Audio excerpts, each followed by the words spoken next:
right on schedule, which makes me very happy. It's 1:40. I would like to introduce our next platform speaker. And he is homegrown. He is from beautiful Durango, Colorado. Anyone been to Durango? Beautiful place, beautiful country. I used to have an office there many years ago. Alrighty, Kirk has his PhD in public policy and administration. His focus is on public economics, and he's an inflation and precious metals expert. He has critically vital data that we all need to hear. So please heed the call. Dr. Elliott has served as adjunct faculty for Fort Lewis College, Liberty University, and Walden University in the areas of economics, public policy, and international business. As a tool to equip people with the knowledge they need to effectively navigate this minefield of an economy and help people protect everything they have worked so hard their entire lives to accumulate, he started the Kirk Elliott PhD.com blog. In addition to frequent appearances at economic and geopolitical forums and radio talk show appearances around the country to provide people the news behind the news as quickly as possible. Dr. Elliott is the founder and president of Philanthropia, a nonprofit 501c3 charitable foundation established to care for those in need around the world. Dr. Elliott is also the founder of the Tripetra Academy, which is an independent primary and secondary preparatory academy. Kirk also serves on the board for Patrick Henry College in Virginia and a member of the Council for National Policy. He serves as co-chair of the Economics Committee for the Save America Foundation and is a contributor and economics advisor to the Asset Preservation Institute. He has recently returned from a series of inner circle meetings. Speakers at these meetings included Steve Forbes, General Petraeus, Newt Gingrich, Admiral Vern Clark, Sean Hannity, Glenn Beck, Joseph Farah, Jerome Corzine, and many, many others. And he's had dinner and spent some time with the Attorney General from Virginia, and if you can stick around this evening, maybe he can share with you some of his stories of what he learned about that meeting. So in a moment, we will beam in Captain Kirk as he's about to reveal the true state of the economy and provide us with a commentary and analysis of public policy, its impact on America, and what you can and should be doing right now to avert this economic catastrophe. Dr. Elliott will be speaking at a roundtable briefing tomorrow from 1 to 4 in the Doubletree Hotel. I'm not quite sure of the room, but we'll announce it later. It's on the other side of the hotel from 1 to 4. If you'd like to register for that, your green sheet will take care of that. Please welcome to Grand Junction your friend and mine, Dr. Kirk Elliott.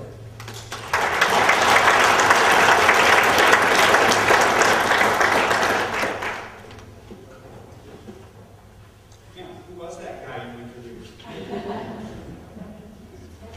Sounds more impressive than it really is.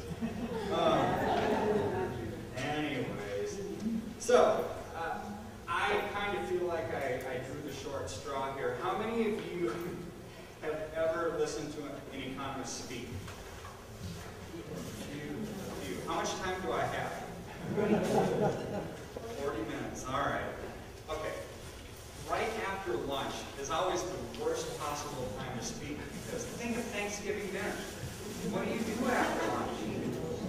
You sleep.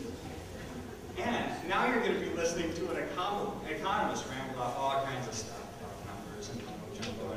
So maybe I'll have a bullhorn or something here 40 minutes from now. I'll wake you all up.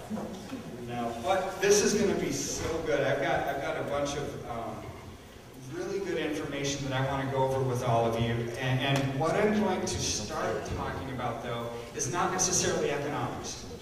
It's basically the foundations of our democracy and where we are going as a country. And why is this important? Because economics is an underpinning of all of this. You know, when I taught some classes at Fort Lewis College in Durango, and whenever I had the afternoon class, they would always sleep, no matter the topic. I could be talking about snowboarding, and they would be sleeping. But you know what? When you bring it home, when you actually make stuff real, by the end of the semester, they were actually awake and alive and attentive. And so I hope to do that for you today, just within a 40-minute span, not a whole semester. But I'm going to read to you a quote by an old Scottish economist. This was written in 1770. And listen carefully to it. It says, "A democracy is always temporary in nature. It simply cannot exist as a permanent form of government. A democracy will continue to exist up until the time that voters discover they can vote themselves generous gifts from the public treasury. From that moment on, the majority always vote for the candidates who promise the most benefits from the public treasury, with the result that every democracy will finally collapse due to loose fiscal policy, which is also always followed by a dictatorship. So think about that. A democracy will end when voters realize that they can actually vote for themselves generous gifts from the public treasury. So we have to ask ourselves, what's the public treasury? That's all of our tax revenues, isn't it? The Treasury Department collects taxes. So what happens is the mechanics in Washington go, you have Congress, sitting there making up laws, and they say, okay, we need $700 billion for this, $900 billion for that, another $50 billion for this and that, and they go over to the Treasury Department. The guy at the Treasury Department says, you've already spent all your money.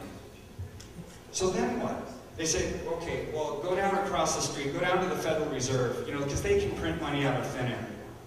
And that's exactly the mechanics that happen. When the government runs out of money, we have a mechanism called the Federal Reserve that can, like we heard earlier from Dr. Davis and from Paul, it can print money out of thin air. And that's the problem, because that creates massive amounts of inflation. And we are going to find out here in the next 40 minutes why this is so important, not only to our freedom, not only to the lifeblood of our democracy, but for future generations. This will affect your retirement assets. This will affect every single thing in our lives.